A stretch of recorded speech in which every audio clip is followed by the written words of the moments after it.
Hello, BookTube. We're going to continue now with our presidential library series, long delayed, in which I look at some of the biographies that have been written about U.S. presidents going in chronological order.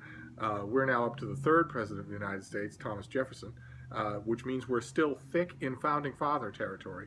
And when you are thick in founding father territory, the main thing you have to watch out for in biographies is saints' lives, hagiography. You have to watch out for uncritical biographies that merely want to celebrate feeling good about these people. We saw that with Washington. That's with George Washington. That's a huge obstacle to any kind of biography, and you'd be amazed how often hagiographies of Washington crop up even now, after 250 years. You'd think that the American book publishing industry would have less of an appetite for fawning praise and more of a yen for critical analysis, and yet substance-free volumes of fawning praise about Washington can be guaranteed to sell. Hagiography is never much of a problem with the country's second president, short, rotund, acerbic, sharp-tongued John Adams, which is why his biographies tend to be better, I think. They're certainly less perilous to the beginner. But when you get to the third president, you're right back into hagiography territory. He was one of the main authors of the Declaration of Independence. He was a careful cultivator of his own image of intellectual philosopher cast among politicians and yet unsullied by them. And he did a lot of important and interesting things in his two terms. So that's bedrock enough so for later biographers to just go to town on a saint's life instead of a critical life of Jefferson. And in Jefferson's case, more so than in Washington's, it's incredibly important not to do that. Washington was an incompetent general and largely absent chief executive. And those things are bad enough, but he was also a slave owner, and he was a brutal slave owner, to the extent that a slave owner can't be brutal. And one of the important reasons why we must avoid saints' lives with Jefferson is because he was also bad at a lot of the things he did. Not as bad as Washington. He was a brilliant thinker, and he was a brilliant writer, and he was a brilliant pioneer in a lot of ways. He was a genuinely inquisitive man. The term has been used on him by some of his Saints' Lives writers, and despite the fact that they use it, I tend to sort of agree that he was kind of a Renaissance man, which has led to extravagant praise later on, especially from other presidents, most especially John Kennedy. But in addition to all of his positives, he also had a full complement of negatives. He was a coward, he was a crybaby, he was a hypochondriac, and worst of all, he wasn't just a slave owner like Washington. He was also a slave owner who raped his slaves. And that's, as unthinkably horrible as it is to be a slave owner, it's even that much worse to go into the slave quarters and have your way. Plenty of members of the Southern planterocracy did that, but only one of them that we know of was a president of the United States as well. So, and Jefferson invites people to look the other way on stuff like that because he is a kind of sympathetic figure. Even when you strip away the mythology that he tried to invent about himself, you're still left with a kind of sympathetic figure, a somewhat kindly, introverted person that you might want to read about. So when it comes to Jefferson biographies, you have to be all the more careful that you're not being spoon-fed apologetics instead of given a critical approach. So I have narrowed down a list of suggestions here. The recommendations are endless with Jefferson biographies. There are at least 2 every year. But I've narrowed down a list to a few volumes that won't necessarily lead you astray. One is a huge undertaking, and some of you that know your Jefferson history are going to know the one I'm headed for. But the first one I want to do is largely forgotten. It had its heyday, over half a century ago, and it's out of print. So you would have to find it at a good used bookstore or a library sale or something like that. And I think it's worth the search. I read it when it first came out. I thought it was very intelligently done. And it's by Nathan Schachner, and it's Thomas Jefferson biography. It's a big fat hardcover with a red dust jacket. and it does a very good balanced job. So as far as one volume Jefferson biographies go, it's not the only one we're going to look at now, but it's well worth it. Another one volume Jefferson biography that is far more famous, that was a runaway bestseller when it came out, and is actually very good, stands up to subsequent rereadings, is by Fawn Brodie, and that's Thomas Jefferson: An Intimate Life.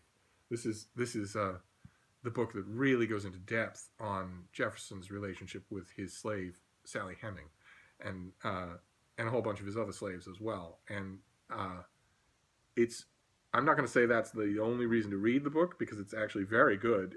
I just reread it recently, probably a couple of years ago, and was struck by what a very good general biography it is, in addition to the bombshells that it wants to lay on the reader.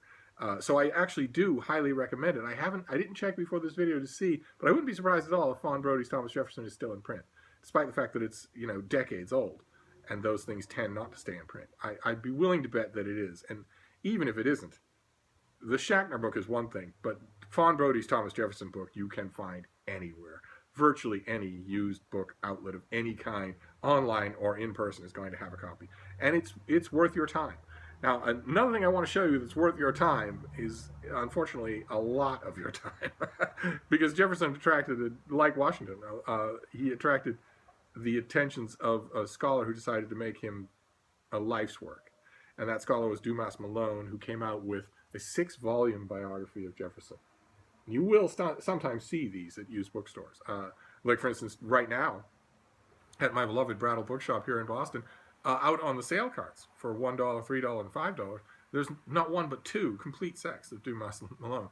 It was a very healthy print run that the thing had.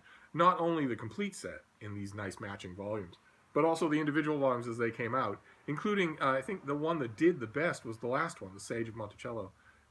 And Malone is a really good writer. He leans towards hagiography. His books, obviously, he does. There isn't a single person in history who needs a 6-volume biography. So obviously he leans. You don't hate somebody for your whole life like that. Not even scholars are that masochistic. But he doesn't lean all the way. He is fairly critical, and boy, oh boy, is he good at the week-by-week sifting of primary sources. So if you want that kind of granular approach, you might want to consider just signing on for the whole of Dumas Malone. I've read the whole series from front to back, and it's an amazing reading experience, even if you have to do it with a grain of salt.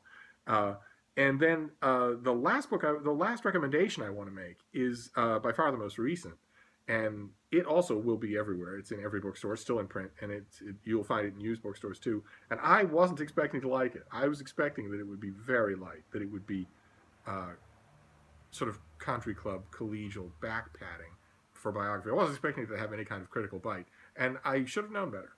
It's Thomas Jefferson, The Art of Power by John Meacham. And it's very, very good.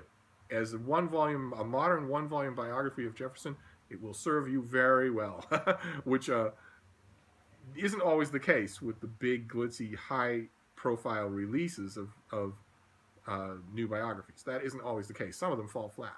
And this one does not. So I highly recommend it. I highly recommend all of these. But the Meacham is the one you're most likely to be able to walk into a bookstore and simply buy. And if you walk into a library anywhere in the English-speaking world, there will be copies. And so it's the easiest one. And that's it. My only recommendation, aside from the books themselves, is the same one I made with George Washington, which is that you have to read these things with a grain of salt. You really do. You need more salt with Washington, because in addition to lying about what he was like as a person, his biographers often, almost always, lie about what he was like as a military commander, which actually, in order to get to the bottom of it, requires secondary reading on your part. You have to read other accounts of his battles, because his biographers think nothing of simply misreporting the circumstances or the details of battles in order to make him look good. Never understood that. Never understood how it passes muster. With Jefferson, there's less of that, but you still need a grain of salt with accounts of him, especially when it comes to the question of slavery, which he knew was evil, and which he perpetuated in the most energetic and loathsome ways that a person can perpetuate it. So that wraps up Presidential Library number 3. We're done. We're now done with Thomas Jefferson. I'm going to leave it there with those books, but I'm not going to forget this series. I've had lots and lots of calls for it, so we're going to go back to doing this regularly. So we'll move on from here, and I will see you soon. Thank you, Book 2.